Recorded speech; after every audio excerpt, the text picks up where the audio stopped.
Hey everybody, it's Patrick. As I said on an earlier video, my Indiegogo campaign for Parthenogenesis has made its goal of $10,000. In fact, we made a little bit more, $10,125 to be exact. While I was talking with a few of my fellow playwrights, producers, directors, ACRs for the Fringe Festival, some of them asked me how we managed to raise the amount of money that we did in our Indiegogo campaign and 2 years ago in our Kickstarter campaign. So I thought that I would make this quick video to let you know a couple of tips of how we worked it, what worked for us, and just some theories I have about the way that crowdfunding works for theater projects. The first thing that I would keep in mind is with a live theater project, you are the product. A lot of crowdfunding campaigns are for products, actual physical products or services, books or things that the funders can hold in their hands or experience directly after the campaign is over. You can give those away as perks.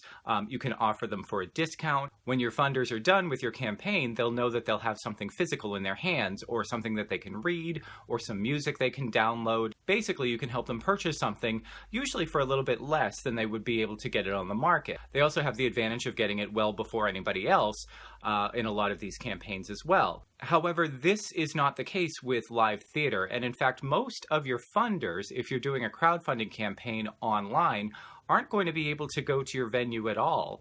My show's in New York. I live in Boston, and there are so many people that cannot make it to the show. They won't be able to. They'll be away during that time. There's no guarantee that there'll be another performance of my piece after the Fringe closes. So basically, they're just funding me. They're funding me because they know me or they liked what they saw on my video. So remember that when you're talking about your campaign, you should talk as much about yourself and why you, as an artist, should be supported as much as you do with the work. The work itself, of course, might speak to a lot of people, but I found that most people are going to fund you because they believe in you and they want to advance you as an artist and put you in front of more people. The next thing I want to say is that you have to have a lot of contacts. You have to have a lot of friends and family and coworkers and a lot of people that you know personally who you're going to reach out to in your campaign. I think that the days of crowdfunding projects, because it is such a crowded field now, if you do not have a product that people are hoping to purchase, you really need to just tap into your own social circles. So one, make sure that you are connected to everyone in an easy to get to way, in a way that's easy to passively let them know what's going on. So connect with everybody you know on Facebook, on LinkedIn, on Twitter, on Instagram, on any of the social media networks that you can. And that way they can be updated about your campaign regularly. If you don't know a lot of people, if your social circle is very small, you may have trouble funding your campaign with a crowdfunding platform because there are just so many campaigns going on right now. Crowdfunding, I think, for theater is more a way of gathering a lot of people that you know in an easy way so that you don't have to literally go with your hand out in front of a lot of folks, or you don't have to hold a fundraising event that costs money. But it's not really, I don't think, I haven't seen too many theater campaigns unless it's speaking to a particular subject. You know, if you're talking about human rights, if you're talking about discrimination, or if you're doing something educational, that might speak to more of the general public. But usually it's about you and it's about your friends and family. So connect with them. The third thing that I'll say is that you have to update them every day. You have to ask all the time. When I was in college, I did fundraising campaigns for a number of different political fundraisers. And one of the first things that I learned was that you can only get money by asking for it. In fact, that was the first thing that the trainer told us.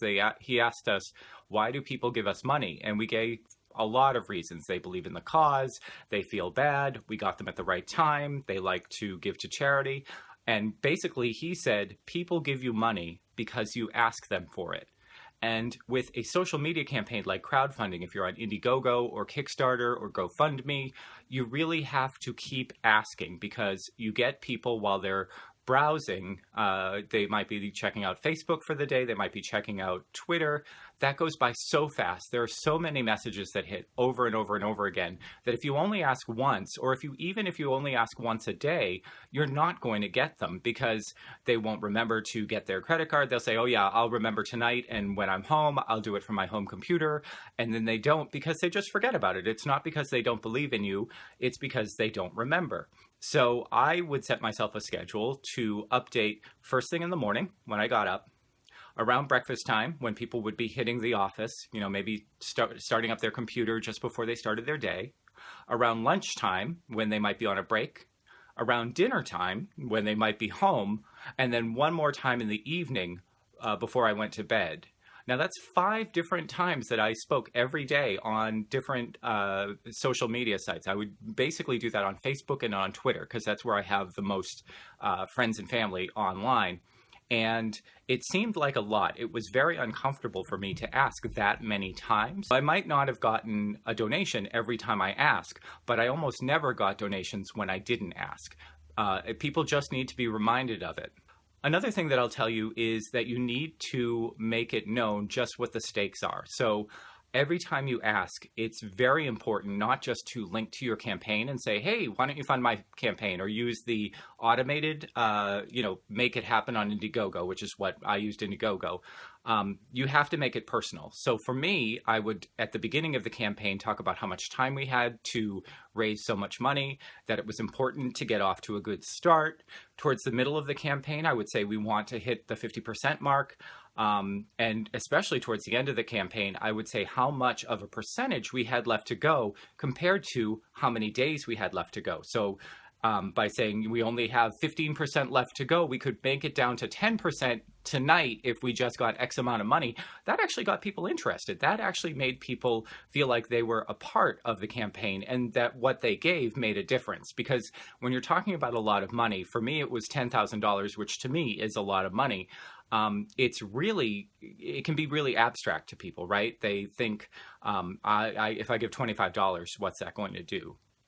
And if you let them know that, X amount of money can get us to 95% funded, that makes them feel like, oh yeah, I'm making a difference. One other thing that I would say is always thank personally everybody who gave. I myself would try not to clump all of these donors together. I would send out a message on the platform that I know that that person is on most of the time. Usually for me, it was Facebook. And I would say thank you to the person who gave, and I would say something personal about them, how I know them. This is from a fellow playwright. This is from my mom. This is from somebody that I grew up with. And thank you so much for your donation. You've gotten us this much closer. Not only is that a thank you, not only is that something that you really should do to make sure that everybody knows that you appreciate what they've given and how it affects you, but it also is another reminder without necessarily asking for any more money, which is actually kind of a cool way of doing it. And then finally, I will say, use the update feature on any of these crowdsourcing campaigns. I can't tell you how many of these campaigns I've given to where I have no idea what's going on with the play after I've given my money because they don't update. And that, to me, I think it just demotivates me. When you do use your update feature, I like to use video because I'm really getting into video, so I would make a quick video about what's happening. Also use that as a call to action. So you say, thank you to your funders because they're the people who are going to get that update message, or people who are coming across the campaign for the first time. Thank you so much. Here's what we're doing. Here's what's going on with my play. And then I would say, and we only have this much to go, so please give a message, right? Please share this, tweet it. It really helps. And they feel like they can continually help your campaign. Be very specific about what you want them to do.